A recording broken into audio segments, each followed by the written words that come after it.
Good morning and good afternoon, everyone. My name is Anthony Priori. I'm the Digital Marketing Manager at TPGI. We're just going to wait 1 minute as people sign in, and we will get started briefly.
I still see a few people trickling in, so we're just going to give it 1 more minute, and then we'll get started momentarily.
All right, thank you everyone for joining us today for our webinar using screen reader testing tools to evaluate the accessibility of a user journey part 2 with TPGI's Charlie Pike, Director of Platform Success. Before we get started, I do have a few housekeeping items I'd like to get to. So firstly, this session is being recorded and we will email everyone the recording after the event. Secondly, we have captions available, so feel free to use those as needed. Next, we have time for a live Q&A later in the webinar, so please use the Q&A box and we'll answer as many questions as we can at the end of the session. Sometimes if you send them to chat, we may lose them. So if you can, please send your questions to the Q&A box. That'd be very helpful. Thank you. And then lastly, if anyone needs any accessibility support, training, or usability testing, we will send out an email with a link to schedule time to speak with one of our experts. So with that, I'll let Charlie get started and provide an introduction for himself. Take it away, Charlie. Thanks very much, Anthony. So yeah, my name is Charlie Pike. I'm the Director of Platform Success here at TPGI, which means I'm really the liaison between customers and our platform, which includes a whole suite of accessibility testing tools and management tools. And I've been part of this business since its very start, more than 20 years ago. So I've been involved in all aspects of accessibility, from program management right through to auditing, testing, etc. So today what we're talking about is a follow-up to a webinar I did end of last year, I think it was, start of this year, using screen reader testing tools to evaluate the accessibility of a user journey. And it could equally be said, it's about using a user journey to evaluate the accessibility of a website, etc., or an application. So it's part two, but I'm going to cover a lot of that same ground again, partly because obviously some folks will not have attended part one, but also because really what I'm doing here is expanding on that topic, spending a little less time talking about how to build user journeys and what they are, and a little more time presenting the different ways of testing them and how you can use them effectively with your screen reader testing tools. So I am going to give you an introduction, talk a little bit about JAWS Inspect, which is just a screen reader testing tool per se that we have, when and how to test with JAWS, etc., and then into the user journeys and how they work with the testing. Most of this will still be, like last time, will be a demonstration of the tools in action with an actual user journey.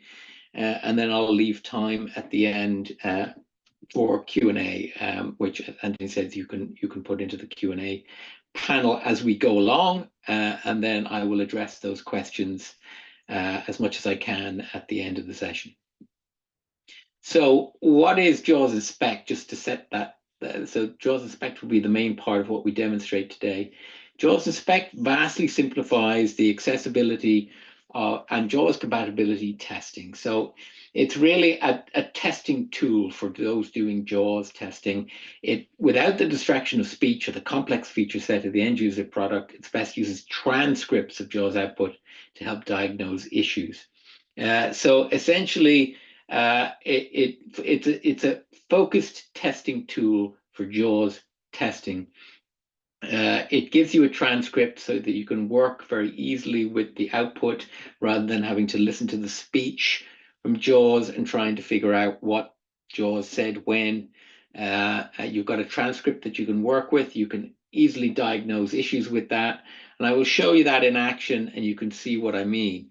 But it's really for streamlined testing of both compatibility with JAWS, but also general web accessibility testing. It's very, very good for this, and often for people who are maybe not very experienced with WCAG and accessibility testing in general.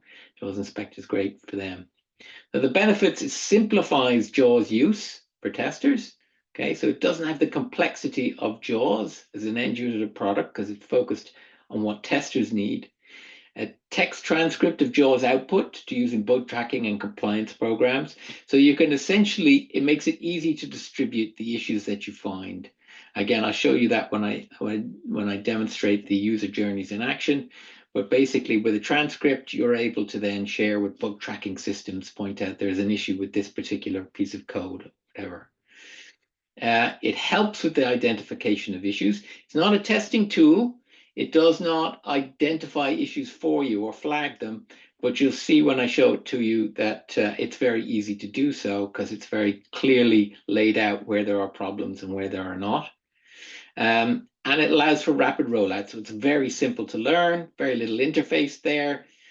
So you don't have to teach folks JAWS. They can get up and running with JAWS Inspect, in a matter of hours rather than days. And it demonstrates the impact of accessibility on users. And this is a really key point that we have here. You really can't, in my experience over the years of training people and trying to get training programs in place in organizations to test for accessibility, there's no way to paint by numbers.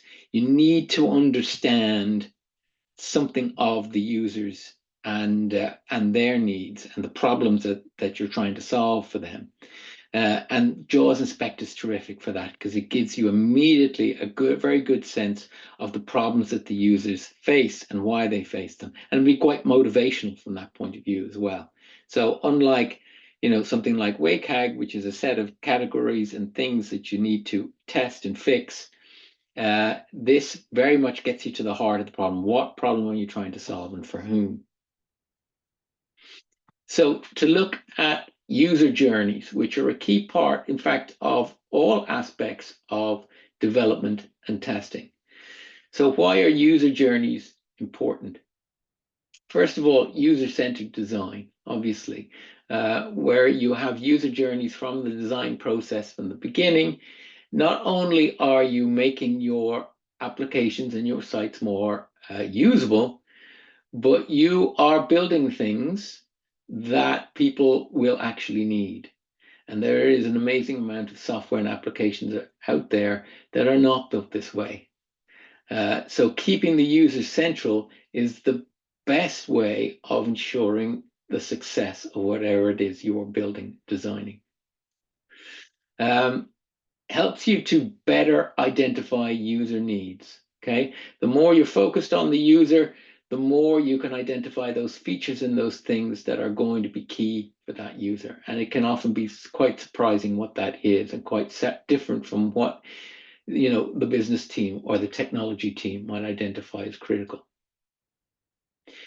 You can build, as I said, build useful software and websites rather than a whole lot of things that nobody needs or nobody uses. And very often, as we all know, users might not, simply by asking users themselves might not be very good at identifying what they actually need and what they will actually use. So what about user journeys in JAWS testing, and what have they got to do with JAWS testing? So where you're using your user journeys as opposed to simply identifying templates or UE components to test, it keeps you focused on core tasks. A lot of accessibility testing in our world is all about compliance, again, with WCAG section 508 and so on. And this can be overwhelming, where you have a lot of stuff, a lot of applications, a lot of sites. You don't know where to start. And some organizations smartly focus on what are the core tasks in their applications first. This is the priority. It's not, the priority is not necessarily this accessibility issue that we have. We have an issue with unlabeled form controls. That could be a priority, but a better priority might be simply, we need to make sure that our core tasks are accessible. Okay. If you're a shopping website, which is the example I'm going to use in a little bit in my demo, then the core task is going to be people selecting goods and putting them on the cart and paying for them. Okay, that's going to be a core task. So we need to focus on that and make sure that is as fully accessible as we can. Task completion and efficiency, not compliance. Okay, so we need to make sure that the user can actually complete those tasks. And that's where it becomes so critical for JAWS testing, because JAWS testing is that bit closer to the actual user, as opposed to, again, with compliance testing, WCAG testing, and so on. It gives you a cross-section of the UI and content. Okay, you can't, and this is something I'll keep coming back to during this session, very often you can't test exhaustively on all of your stuff, all of your templates, all of your parts of a UI of an application. We at TPGI spend most of our time doing audits, right? We do detailed compliance audit usually on applications and sites, and we always have to select things to test, because this is exhaustive testing. It takes time, it takes resources. So you need some degree of cross-section. You need to be able to create what we usually call in TPGI a sampling. Okay, and the best kind of sampling usually comes from these core tasks. Okay, you need to be representative of all your different types of content, but critically, it should be something that represents the user journey, the core user journeys, the things that your users are needing to do. So it becomes a very good cross-section. And as I'll be saying, this then is once you've actually put time and effort into creating these user journeys and identifying these tasks, you've got a real asset there. There's a great skill in doing that, and there's a real asset going forward in terms of the testing and the things that you can do with that. So how do you go about building user journeys? And actually there's lots of different ways and different applications for user journeys throughout. So here's an example of a persona. So the first thing, obviously, before you go out and build a user journey, is you need users, right? You need a notion of who those users are and their background. Organizations go to different levels of detail with these things, and you can really go to town and build, real people. It's a little like, creating characters for a novel. You're really building up the key information that you need to properly understand where these users are coming from, what their goals are, what they want to achieve, and what they're prepared to put up with, what their technologies that they have. So you would have some aspect of background. You want to make these people as real as possible. Goals and motivations are key. What are they? Get a very good sense of what they're trying to achieve. The pain points, okay, so that you can have them in mind when you come across these issues that you're testing, and the technologies that you're using. Particularly critical if you're going to include people with disabilities in these user journeys, which, from this webinar, you absolutely should, and that's key. So we have an example here of a woman. She's 38 years old, college graduate, etc. We've built up a profile of this woman. She's got, in terms of ability, blind since birth with some light perception, aptitude, skill, technology user, attitude, digital native, early adopter, persists until she gets it, assistive technology, screen reader, audio note taker, braille display. Okay, and very clear pain points. Unclear navigation, doesn't like that, and lack of useful descriptions for products and images. Now, there's a whole area we could go into in terms of how to build these personas. And of course, personas are best built from things like testing and research. Okay.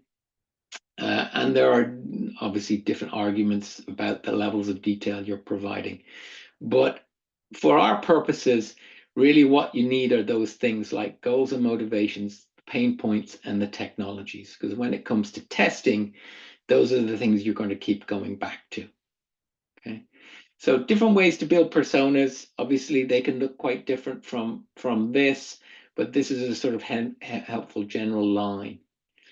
And then user journeys, ideally, you're using them in all aspects. So you're not just when you're coming to testing and your assistive technology testing, but when you're building and specifying your systems as well. So here's an example of a user journey in UX design where you've identified a task, add uses and assign roles, user activity in a software system. And you've got different steps here. Create new role, invite a new user, associate user with role. This is a classic user journey that when you're specifying a product, specifying a site, you would put together. And out of that, each step, you would have different requirements, right? For instance, they're creating a new role in this piece of software. You'd have a requirement to be able to view list of roles, edit a role, archive a role, delete a role. So here your system designers are effectively using the user profile and the user journey to define what they build, what the features that they need are. And this is what I was talking about earlier of sticking closely to the user and the user you're thinking of, because that's going to help you build things properly.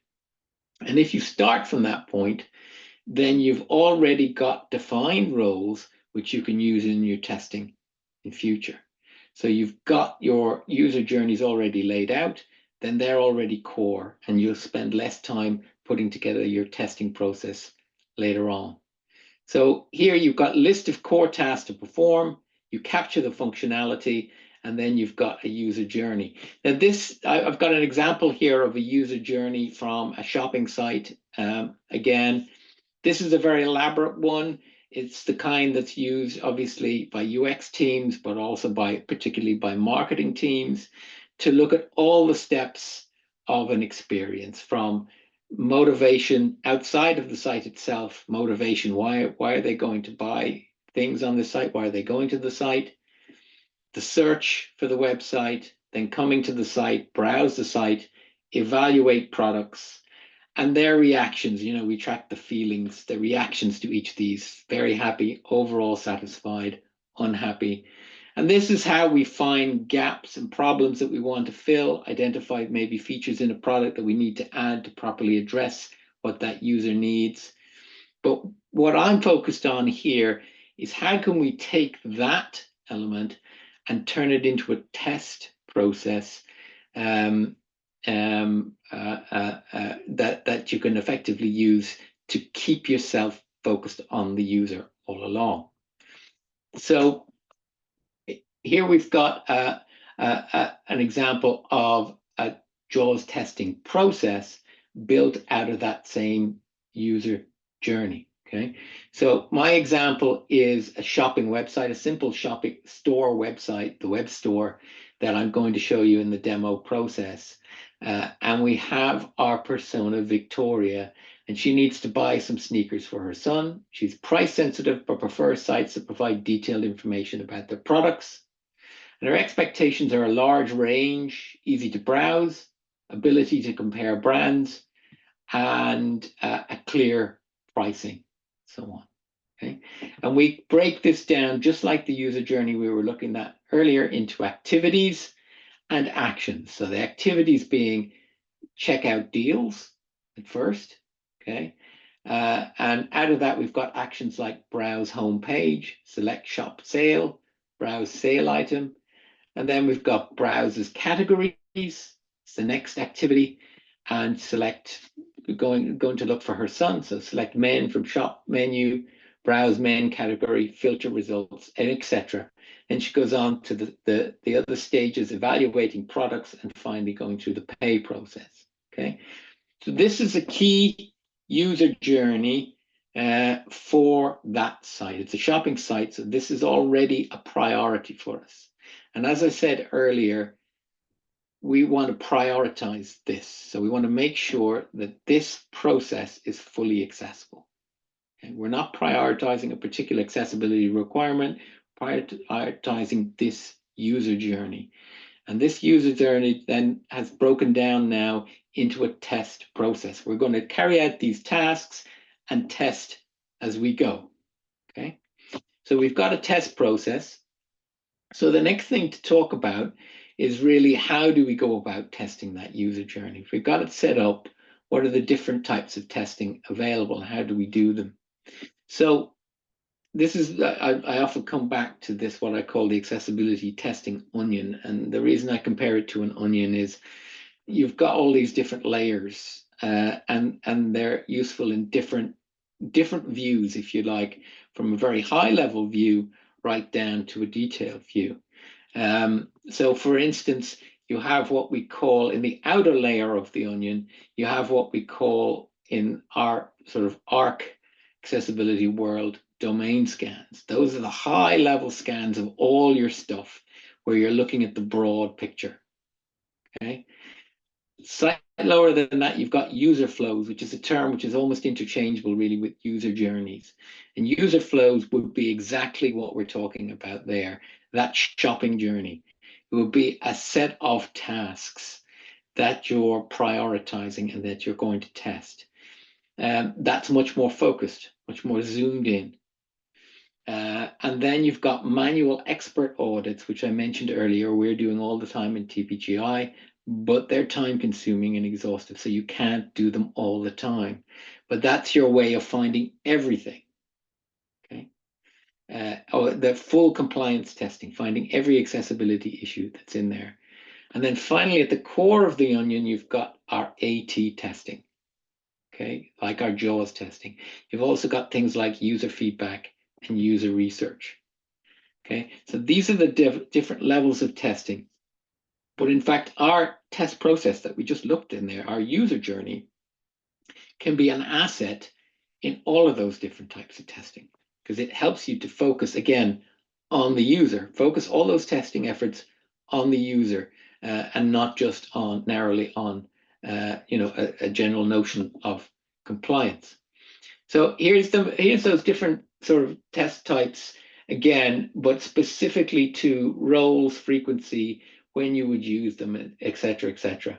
So we've got our crawl scan, that's our domain scan at a high level. So that's maybe something you're running on a monthly basis across your sites. It's automated scanning. There are really In automated scanning in accessibility, you're only capturing a certain number of, let's say, the WCAG criteria. But because you're doing it on a regular basis, you're seeing trends. You're getting a good sense of what's going on in your processes that might be leading to accessibility issues. Okay. And the types of roles that would be carrying out of those might be people who need oversight overall over broad area of your organization's accessibility. So it would be the accessibility team, accessibility managers, product managers, those kinds of folks would be doing the broad scans. And as I said, frequency would be monthly or a regular schedule, like your release schedule. When it comes to this AT testing, okay, this is manual in the sense that you're going to be running the test. You're not sending off a crawler to crawl through pages and come back with results. So you're hitting a button each time to run a particular test. And the kinds of people who'll be doing those will be obviously a little bit closer to the actual pages and templates themselves. And that would be your QA teams, your UX user experience teams, your dev teams, and so on. But you can do it with greater frequency, for example, each release, because as I'll show you, it's not so time consuming. It doesn't even require so much expertise. There's a lot of testing. It won't be all your accessibility testing, but it will be a good cross-section of your accessibility testing, enough to indicate where there are problems that might require deeper testing. So very good for a general QA process. Then we have things like the ARC Toolkit that do your accessibility testing, and it's both automated and manual on a regular basis. So it doesn't crawl a website; you do it page by page, but you get into detail. I will show you the ARC Toolkit. There's lots of tools like this out there. This is a browser extension, but it's really for testing your templates and so on. It can be used almost anywhere in your development lifecycle. Okay. Your compliance audit that I mentioned earlier, that's manual with some automated. That's very detailed. Who does that? Accessibility consultants, your accessibility team. It's going to be people with expertise. And you're only going to do something like that on a yearly basis or when issues are identified. In other words, if you've got an escalation, customer looking for a VPAT, maybe you need to do that compliance audit. But again, the user journey that we described there is going to be a huge asset for that. It's going to be a huge asset throughout. Then finally, you've got your user research, which is the ultimate arbiter of the accessibility of your user journey. Okay, is going to be user research. No matter what you do around WCAG audits and so on, at the end of the day, the efficiency and usefulness and ease of your interface is going to come down to how users actually experience it. Of course, user research is not something a lot of organizations do. It can be difficult. Expertise is required, and you'll often only do it when there are things like redesigns. If you are doing it on a regular basis, fantastic. If you're doing it on your designs before they even get built, fantastic. I'd absolutely advocate that work. But in reality, in real world, it's not done that often, but it is, again, something that can be used with your user journeys for effective testing. And just before we go into the demonstration, I just want to show you an example of where all these things fit together in, for example, a testing pipeline. And this is just an example of a pipeline where you've got, various phases: monitoring, planning, coding, committing, testing, release, and then again around monitoring, planning, coding. Okay, there are many different other types of pipelines, but this is a sort of generic one. And you have, like I say, that broad ARC monitoring here, the domain scans that you're running on a regular basis, and you're using that, your accessibility team is using that to track progress, prioritize, and set policies. Okay, so it's the big picture items. You're not looking to go into detail there on specific issues. You're really looking to plan your whole program. Where are we prioritizing? So you're monitoring your production site, okay, on a monthly basis to spot changes, see trends, and identify where things need to be tweaked. Then when you go into your planning phase, you can use tools like JAWS Inspector and your AT testing, again, with your user journey to help you prioritize user issues. Okay, what's important here? And I'll show you as we demonstrate that, you're using the user journey. It really, really helps you to identify where real problems exist. The ARC Toolkit, again, that's our browser extension. Content authors can be using that. Developers can be using that to test their pages as they build them. Some manual testing, some automated testing, find issues, correct them. And neither of those teams, they can all use those tools with a limited amount of accessibility experience. This is key. Then you commit your code, and then you have a test process, often an automated test process on that code. And here you have integrated tools like the ARC API, tools that will run automated tests on your pipeline against specific accessibility rules. And then you can also have your QA process, okay? So you can run certain tests with your assistive technology, your JAWS testing, like checking your rendered pages for content, structure, labels. I'll show you some of these sample tests, but they can be run on a regular basis because they're quick and they're easy, okay? But they're very illustrative of wider issues. So where you spot problems there, like any QA process, it might be a point where you need to halt a release and go, okay, look, we've got wider problems. We need to do more detailed testing. And finally, you go through release and the cycle starts again, okay? So just to give you an idea of where these tools can sit, but the common thread here is that they can all use your user journey as an asset to focus their testing on their users at all times. So here's an example, for instance, of a test plan. As I said, when we do our manual audits, we have to select a sampling. We usually test 20 to 30 components from an application. We're not testing everything, but we want that to be representative of all the various components or the UI that the user is going to face in the application. And you can use your user journey as part of that test plan. So here's an example test plan that we create. Describes here one of the components we're going to test, in this case, a filter from the website that shows the different price and categories and so on that you can filter your results, your search results, to zone in on the product that you want. And it's got various different types of UI controls in there, and we're going to use that to test.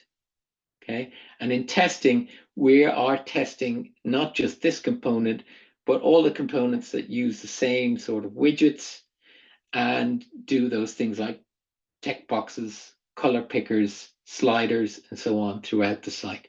So this is an important asset to have. Once you've selected these along your user journey, then you've got a test set that you can use again and again. You can use it in your automated monitoring. You can use it in your AT testing throughout. You're staying focused on user tasks, but you're also getting a cross-section of your application. That's a very good barometer of how the whole thing is doing. So you can test this again and again as you release and on a regular basis, and use this, if you like, almost as the canary in the coal mine of wider problems. So now switching over to actual testing in action with your assistive technology, etc. So now I'm over at, I'm still sharing my screen here, I believe I am. I'm over at this website, as I said, and we're into our user tasks, our user journey. The user journey, as we identified, the first steps of that user journey will be finding a product, right? Victoria is looking for a pair of sneakers for her son. She's going to come in. She's going to go through the men's sneakers section here. She's going to come in the process. And here we've got a screen listing the men's sneakers. Now I have JAWS Inspect available on this machine. It's installed. As I said, it's a very simple product. It's in the background here. There's very little interface. First thing to remember about JAWS Inspect, it is JAWS. So JAWS is running. There's no audio, but it's what we call minimal JAWS. So JAWS is running in the background here, driving the engine of JAWS Inspect. So that the reason that's important is to understand that this is not a simulation. Anything that JAWS Inspect gives you in terms of a transcript is coming from the JAWS engine. So it's exactly what JAWS would say on this particular item. So we have a first step here, which is to test that this process, the filtering, so the user is going to come in and start filtering the page, looking at different requirements, trying out different colors and so on, and seeing what products come up on that basis. So we're going to do an initial scan of this with JAWS Inspect. And the way we access this, we press Control and right click. Okay. Now, JAWS Inspect, bear in mind, is used by screen reader users on a regular basis. So everything that I do with JAWS Inspect is operable using the keyboard. I'm not going to go into too much into what the various shortcut keys are. So this may be a little what JAWS users would call clicky. Okay, I'm from the point of view here of a general tester, not a JAWS user. So Control right click gives me the JAWS Inspect menu. As I can see, it's very, very simple menu, just a few reports that we can run here. And I'm going to run the full page report on this particular set. And there's my report. So it's generated a transcript report in another window for me so I can test these various controls, okay? And it breaks this down. This particular transcript breaks things down in terms of topics, links, controls, frames. So it's easy to go directly to the content you want to look at. So for instance, I want to have a look at the graphics on this page as a simple example, okay? So what JAWS Inspect gives us is the details of what JAWS would say when encountering each of the graphics on the page. For instance, we've got a graphic here, and we've got the JAWS speech, excuse me, which is nav icon 213M. So this is a meaningless piece of alternate text description for the user. You can see that immediately. You don't need to be a testing expert or accessibility expert to realize that that's nonsense. We also provide the additional helper text, and this is in a different font, green, bolded, italic font, visited link graphic. And this is the contextual helper information that JAWS gives the user to help them understand what element they're interacting with and how to interact with it, okay? And we get a screenshot so we can easily track down what graphic that is. That's the homepage icon. We can even find the code. And this is all for sharing. Where we have problems, it's for sharing with our developers, okay? So immediately you can see that we've got a couple of pieces of alternate text here, nav icon, that are auto-generated. And then we've got another piece of alternative text, nav bar icon 2194. So instead of home and shopping cart, which is actually the target of these links, we've got nonsense alternate text. So this is not going to help our users.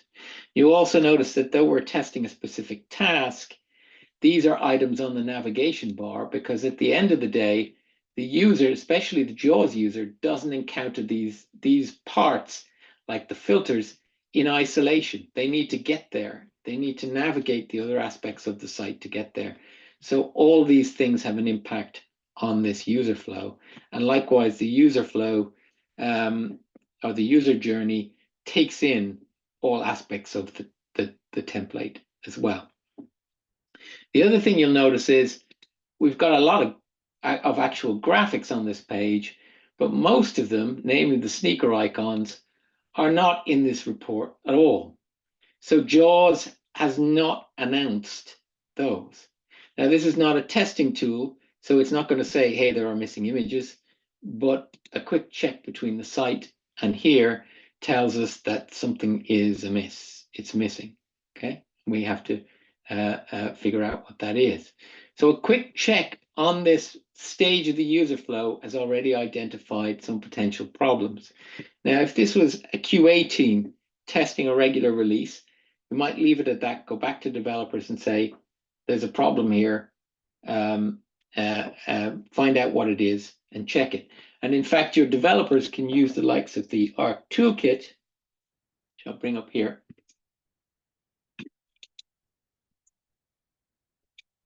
As I mentioned, this is a browser plugin, and it runs what I would call, in contrast to the AT testing, technical accessibility testing.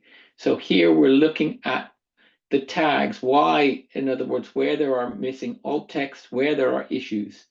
And this is an automated test. We can also do manual tests using the ARC Toolkit, the visualizations. And we can see immediately issues. For instance, here we've got 9 errors and we have 9 images. So let's have a look at this problem.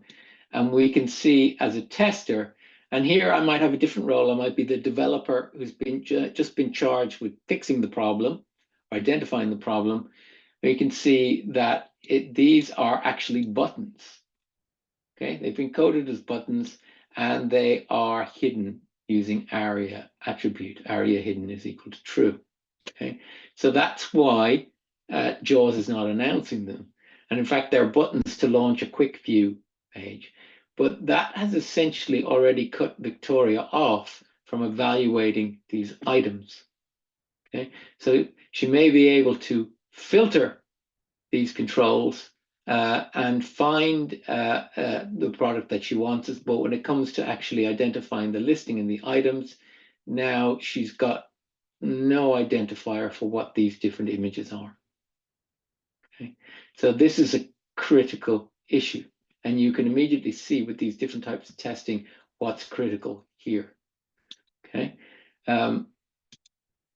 if I then start to look at other aspects, so the first thing she's going to want to do with this list is to filter. Okay, we can already see by eye that there's a issue with the color contrast. This is very dim. Okay, and I'll come back to that. But what about actually using the filter controls? Well, one of the key tests that you're always going to do on these is going to be your keyboard testing. When you're testing with JAWS Inspect, you can also be doing keyboard testing as you go along. So we want to make sure that these features are actually available using the keyboard, that I can expand and collapse items, that I can, for instance, operate this selector effectively with the keyboard. So I'm using the tab key and the arrow keys here. Tab key to get focus to the item, arrows keys to move the item along the selector. There's a color picker. Can I select colors here? And I can see that there's no, even though I'm tabbing through, there's no visual indication as I move through the keyboard of my focus there. What color am I on? Okay, so I'm lost. And that really makes it, for a keyboard user, that really makes that very, very difficult, if not impossible to use. But I can select my checkboxes under the size category. So there may be some issues there just for a keyboard user, but what about a JAWS user who's a keyboard user and then some? So obviously we can open and expand these categories, but for the JAWS user, they need information about these controls. I need to know, for instance, what that is in order to be able to operate it. I need to know that I can expand and collapse it. I need to know the state. I need to know, is it open or closed? So I know whether I need to expand or collapse it. So this is vital information. I need, for instance, to know of the checkboxes, that they are checkboxes, so I know what to do with them, what the label is, 7, 8, 9, 10 in this case, the actual number, the size, because that's what these checkboxes are. And I need to know the state. I need to know, are they selected, or are they checked, or are they not checked? Okay. Identity, role, and state are key for controls for the JAWS user. Again, though, This is not something you can have a tester, a JAWS inspect testers here doing this, who doesn't necessarily know what the WCAG criteria are, for instance, for identity, role, and state. What they need to know is what the JAWS user needs to understand about these items to be able to test them. And if we go back to our report and we have a look at what information is available to the user in the controls, let's have a look at the form fields. You can actually see here, so there's a role of button for this category expand collapse, what we call a disclosure widget, technically. We know its identity, its category, good. And we know it's collapsed. We know it's in the collapsed state. So this is probably sufficient information for the user to be able to interact with that control. Likewise, the price button is collapsed. The size button is collapsed. Okay. And we've got a sort by control here, although we don't know what that is because it's only come up as element. Okay. But all of this, you can see this very quickly. This is where the assistive technology testing really comes into its own, because you can see immediately what might take you a lot longer to do with a lot more difficulty with an accessibility testing tool like the toolkit is really very easy here. We can see exactly what JAWS is announcing for each of these and whether it's actually efficient for the user. So we can start to assess whether that's actually helpful. Is that the right type of category? What do we need to say here? What kind of label do we need to be able to interact with this control? Okay. Likewise, though, we can double that up with our testing with the toolkit to find additional issues. For instance, that we've identified that there's an issue here with the color. And we've got this text so we've got 39 issues with contrast. And here it's showing us, it's visualizing us for us on the toolkit where those contrast issues are so we can address them. Okay. So using those tools in tandem, we can capture an awful lot very quickly. And again, I'm sort of advocating these tools as ways that you can quickly test rather than so many aspects of accessibility testing, which is very time consuming and difficult. This is easy stuff. So you could be doing a selection of these tests with every release on the same user journeys and really capturing what's coming out of your development teams. And you will find most things, even if you don't find all accessibility issues, you'll usually find enough indicators here to suggest, as I said earlier, that maybe you need to pause a release. If there's significant problems, then you need to stop things and start addressing them and maybe doing wider testing. Okay. Here are some of the tests that we're running with the assistive technologies using JAWS Inspect. I'll just refresh this. There's another kind of transcript that we can run with JAWS Inspect called the, again, I'll control right click to bring up the JAWS Inspect menu. And this is called the speech viewer. Okay. Oh, sorry, no, not the speech viewer. Sorry, I'm going to show you the speech viewer in a second. The say all report, I mean. The say all report is different from the full page report in the sense that it gives you a linear transcript of everything on the page. So it's like a narrative run through of the page from the user's perspective. Very good for giving you a sense of the JAWS user's experience here, because they're going to be going through the page in a linear order. Okay, they're going to be going from top down. They haven't got the visual signals to jump directly to the content. So they're going to encounter, you can see immediately, they're going to encounter problems with this alt text, link graphic nav bar icon, and so on. But then they're going to come quickly down here into the content of the page, into the categories. And here we are, button expanded, all, radio button checked, sale, radio button not checked, price button expanded, and we've got the minimum, maximum, etc., color, size. So you get a very good sense of how understandable this is to the user and how efficient. Again, helping you to prioritize problems. Okay. Is it actually usable, especially if the user is coming back and back to these categories and trying them in different ways? You've even got a breakdown of the structure here called the page structure view, which will show you, for instance, how your headings are organized. And is that meaningful and helpful? Okay. And we've got the different products listed here as headings, and we've got regions, breaking this down into regions. Okay. So this is a nice way to see, is the page efficiently put together for the user to be able to get to content quickly and understand the content quickly. So there are different views you can run on these to spot potential usability and accessibility problems for your users.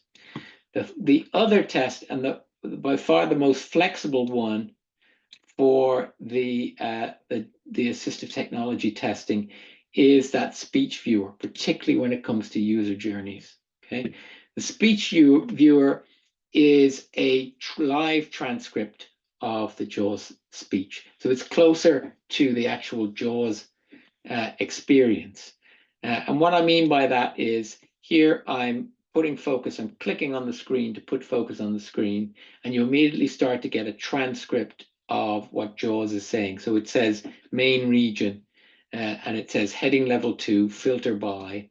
And then if I use my tab key here and I start going through the categories, I can see category button expanded. Maybe I collapse that one now. If I come back to it, I get category button collapsed. Okay, so that's providing the right level of information to me. Okay, and this is why I test these tasks. Got price button expanded, so that's good. And then we've got minimum left right slider. Okay, and then it gives me the value. Selected item €114.60 and minimum 0, maximum 20. So I'm getting the information, the user is getting the information they need to operate this control. And I can start using this slider. And you can, as I said, you can test the keyboard access to these controls as well at the same time when you're using the speech viewer to do your testing. Okay, there's our color button collapsed. It's going to expand that by pressing the enter key. Expanded now, the value is expanded. And we've got black, checkbox not checked. Okay, so for the visual keyboard user, not using a screen reader, there was no focus indicator, so it's very difficult to use that control. But actually for the JAWS user, it's announced it's black, it's a checkbox as a control, and it's not checked.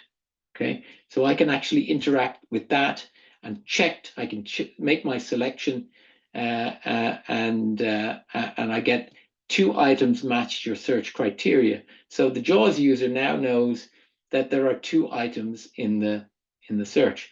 And if I go over and tab over to select an item, then I get the product, and it's a heading level 3 and what the price is. And I can actually hit on this. So I can actually follow the whole process in my user journey. Here with JAWS Inspect, I can now select the product. I can go through the process then of choosing things like my size. Oh, it's going the wrong way. So I'm just tabbing through here to get to the form. And it's so illustrative of the challenges users have, right? That they need to get back, focus into the right area of the screen. They need to know what that is, select the item, choose my quantity, etc., and go through the whole process, add to the cart, follow through the process.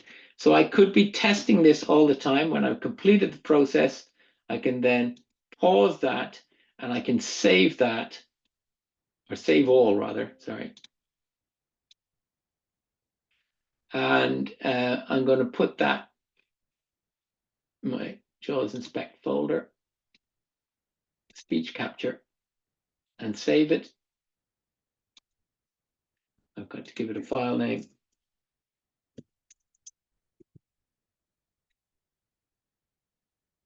and there's my output, and I get a spreadsheet essentially with the JAWS inspect output. There it is. Okay, so this is everything JAWS announced as I ran through that process.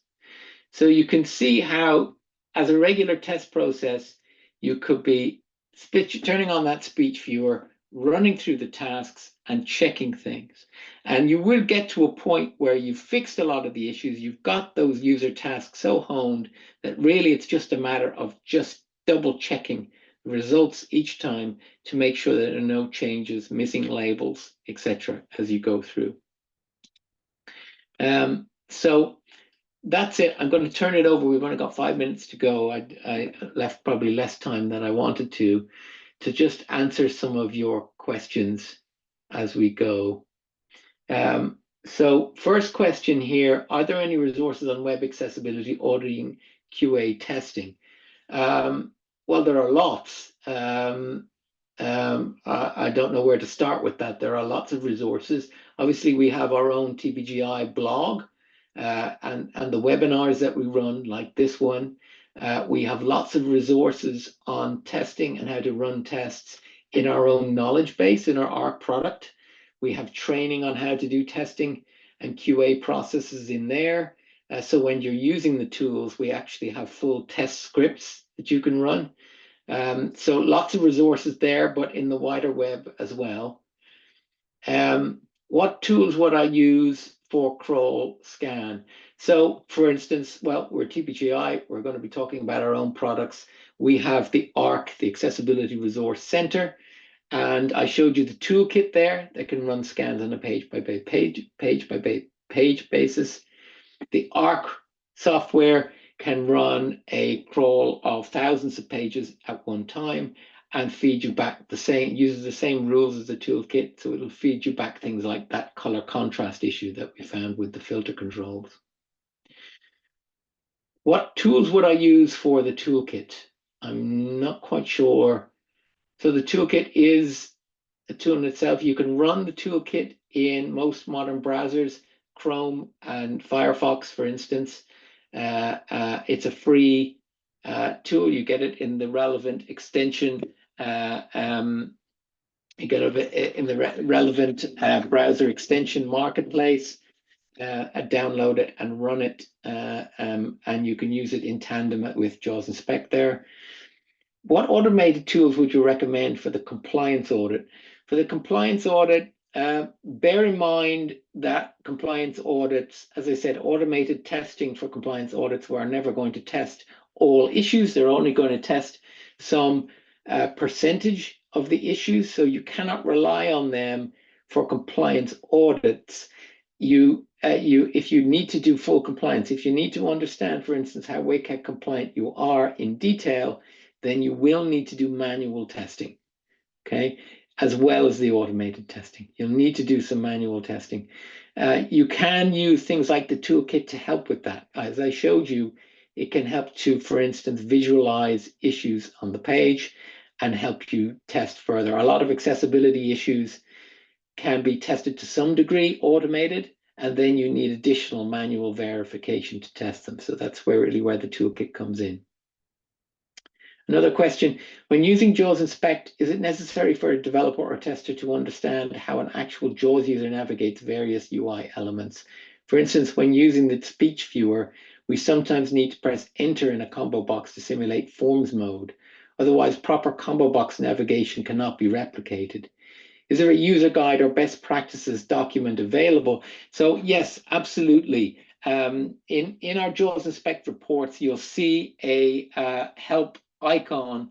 Sorry, I'm getting lost here. I'm just trying to show you here.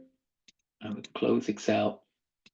Where you have a report, you'll actually have this help icon, help with controls, for instance, and that will take you to content, which will describe how the user interacts with controls, how the JAWS user interacts with controls. So simple guidance on the keyboard shortcuts they use, how, for instance, they would get it into forms mode, what forms mode is, and just a simple introduction to how, I don't know why Excel keeps popping up here, how how the JAWS user interacts with these things. So you don't need to know in detail, but it will give you some introduction and will gradually introduce you to how these tools work. Does JAWS Inspect work on the Mac? Not right now. That's coming. We will have a flavor that you'll be able to operate from a Mac. But at the moment, it is a Windows desktop product, just like JAWS. Does JAWS Inspect also work on documents like PDFs? Yes, it does. Anything that JAWS runs on, it will run on. So you can use it with Windows applications that JAWS runs on, and you can test them. These tools seem like fantastic, efficient way to review your site's accessibility, but could sighted developers also consider testing by simply turning off their display or closing their eyes and navigating the site using solely a screen reader and keyboard access to familiarize themselves with a non-sighted user's experience and test if they find it accessible? Yes, absolutely they can, and we would certainly recommend doing some of that. The problem is you're dealing with JAWS speech, so first of all, you need to get a handle on JAWS, which can be difficult. And also, you may hear things as you go, but then it's very difficult if you're not actually looking at the screen to know why it said what it said. So in other words, when we were testing those filters, what was the control we were actually on when we found that problem? What were we supposed to say? For instance, if we're on the category control, was it the category control if there's no label there? So I will say, yes, you can use that, but at the end of the day, you need to also be able to look, and you need to be able to share where you have issues. And that's really where the things like JAWS Inspect come in, because you can then pull the necessary code, the necessary element. This happened on the category control, and send it to your developers and say, look, test this with the toolkit. There's a problem with that category control. You need to update the label. Okay, so this is really where these tools come in and are effective. Okay, we've rather rushed through those questions. I hope the session was helpful. Thanks very much for attending. And we will be doing more of these in future and going more into this topic as we go along. Thank you, Charlie, and thank you for everyone attending. Have a great rest of your day. Bye. Bye now.